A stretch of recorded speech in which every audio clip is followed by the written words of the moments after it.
Pak Anies, kalau panelis-panelisnya yang bertanya saya agak tenang. Kalau mahasiswa yang bertanya saya nggak begitu tenang nih Pak Anies. Udah bener Pak, begini Pak. Sudah seharusnya seperti ini. Ya, harus begini ya. Betul. Harus begini. Terima kasih kepada para panelis, terima kasih Pak Dekan. Dan juga terima kasih atas pertanyaan-pertanyaan kritis dari teman-teman mahasiswa. Kami sampaikan sedikit Pak, di kampus kita harus menjaga critical thinking. Dan di kampus kita harus menjaga nyali untuk tetap bertanya secara kritis dengan siapapun di forum apapun. Jangan sampai nyali itu hilang. Dan jangan pernah mandang ini personal, bukan. Semakin tajam pertanyaan, maka merangsang yang ditanya untuk memberikan jawaban yang lebih baik. Kalau main baseball, mau dikasih softball, Anda nggak bisa hit home run. Anda harus terima lemparan bola yang keras, dari situ Anda baru bisa pukul yang hit dan home run. Jadi, pertanyaan kritis, pertanyaan keras, justru itu yang dibutuhkan. Karena itulah yang akan membuat semua yang berada di ruangan ini dan ikut menyaksikan dari jauh terbuka. Menjelang siang semuanya, saya izin mengucapkan terima kasih terlebih dahulu atas kesempatannya untuk bertanya. Perkenalkan, saya Irma Josephine dari Ilmu Hubungan Internasional 2023.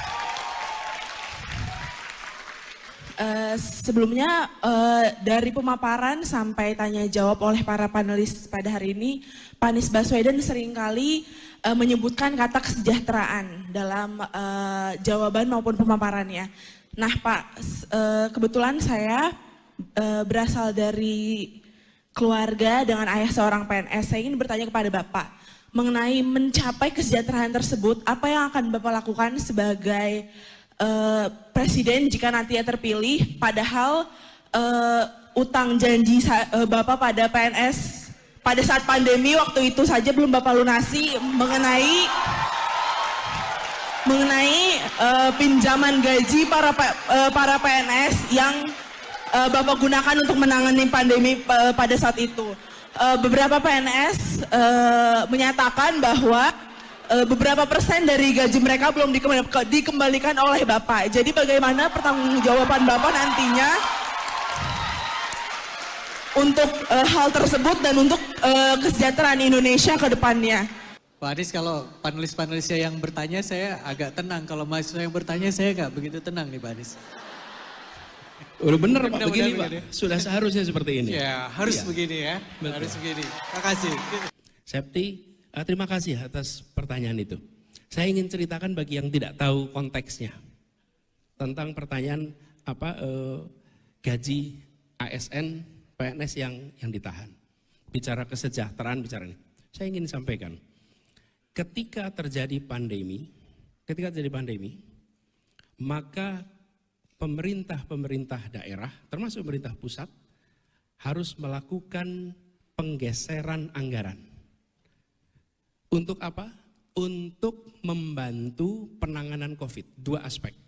Aspek kesehatan dan aspek jaminan sosial. Kenapa jaminan sosial? Karena warga diminta untuk di rumah. Dengan warga diminta untuk di rumah, maka mereka tidak bisa banyak sekali warga yang tidak punya pendapat rutin. Mereka yang pendapatannya harian otomatis hilang pendapatannya. Yang pendapatannya bulanan, mereka masih bisa mengandalkan gaji, pekerjaannya masih dipertahankan. Ya. Nah, di Jakarta, jumlah penerima bantuan sosial di Jakarta itu jumlahnya 900.000 yang normal. Ketika terjadi pandemi, maka tukang bakso tidak jualan, kaki lima tidak jualan, nggak jualan, semua itu berada di rumah yang asalnya 900.000 yang harus ditanggung oleh pemerintah karena berada di dalam posisi tidak punya pendapatan yang cukup, itu meningkat angkanya sampai sekitar 3,3 juta. Keluarga, 900.000 itu keluarga. Maaf. 1,6 juta, 1,6 juta yang harus ditangani. Saya coba cek datanya sebentar ya, supaya tidak keliru. Jadi, ketika kemudian jumlahnya melonjak, saya beritahu angka ini karena bergeser. Kalau nggak salah di awal itu 2,4, sesudah itu menjadi 1,6 karena kemudian ada penyesuaian terkait dengan perubahan kondisi mereka. Nah, Anda bayangkan ketika bantuan sosial yang 900.000 itu 900.000 keluarga terima lalu berubah menjadi 2,4 juta yang harus terima. Itu artinya 2/3 penduduk Jakarta harus diberi uang oleh pemerintah, harus diberi bantuan sembako oleh pemerintah. Oke. Jadi saya sebagai gubernur pada waktu itu mengumpulkan ASN dan saya membuat rekaman, kalau boleh Bung ke BEM dan itu saya berikan nanti link rekaman, Anda lihat rekamannya. Pada waktu itu saya berbicara pada seluruh ASN. Sekarang ini ada uang nilainya 1,6 triliun mau dipakai untuk 60.000 ASN atau mau dipakai untuk menghidupi 2,4 juta keluarga di seluruh Jakarta. Itu TKD-nya, tunjangan kinerja daerah. Jadi saya katakan pada ASN, kami teruskan uang ini pada Anda dan diterima oleh 60.000 ASN.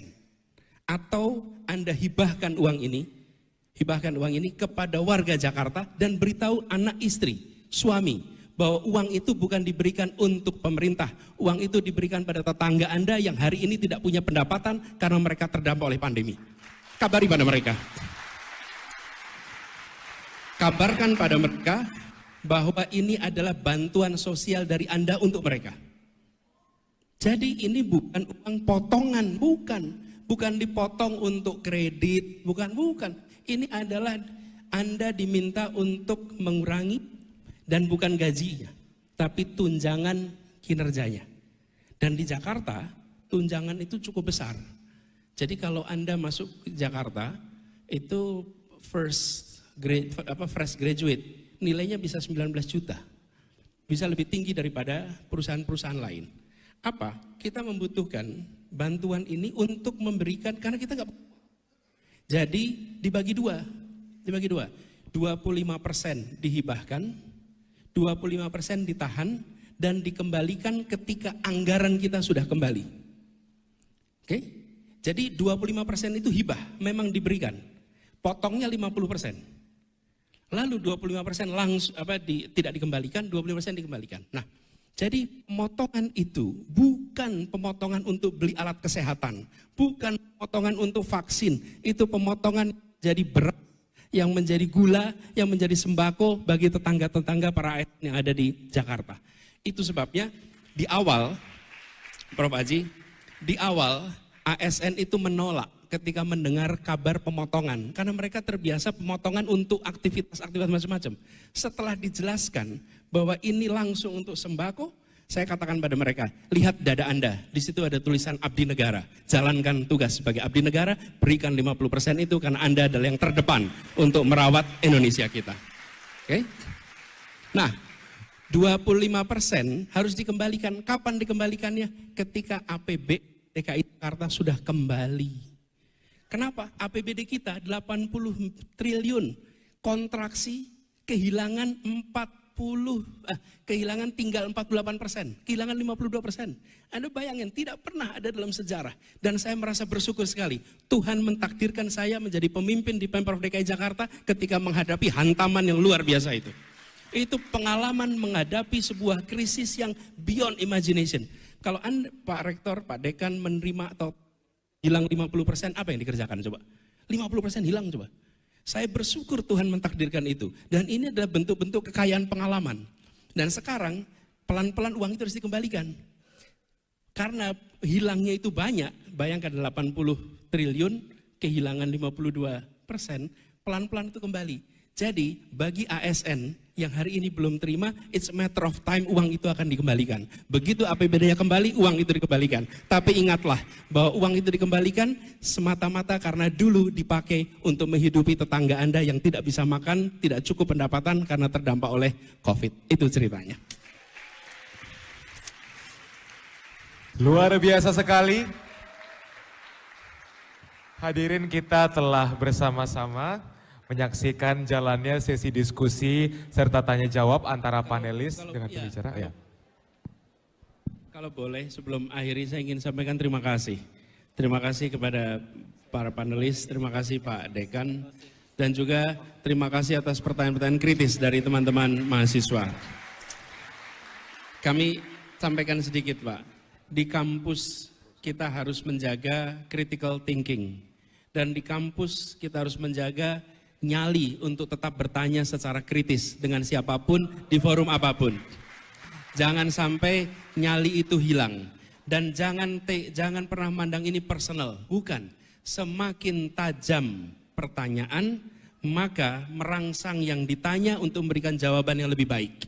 Kalau main baseball, mau dikasih softball, Anda nggak bisa hit home run. Anda harus terima lemparan bola yang keras, dari situ Anda baru bisa pukul yang hit dan home run.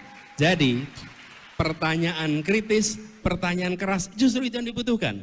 Karena itulah yang akan membuat semua yang berada di ruangan ini dan ikut menyaksikan dari jauh terbuka. Itu pendapat kami ketika kami bertugas di Jakarta, dan itu pula yang saya sampaikan di sini, bahwa kita harus jaga kampus. Sama satu hal terakhir aja Prof. Di masyarakat banyak masalah, banyak sekali masalah. Masalah kemiskinan, masalah ketimpangan. Kami menemukan komunitas kampus makin jarang menyentuh isu ini. Siapa yang menyentuh? Tokoh-tokoh agama. Tokoh-tokoh agama itulah yang hadir mengangkat tema-tema kemiskinan, ketimpangan, ketidakadilan.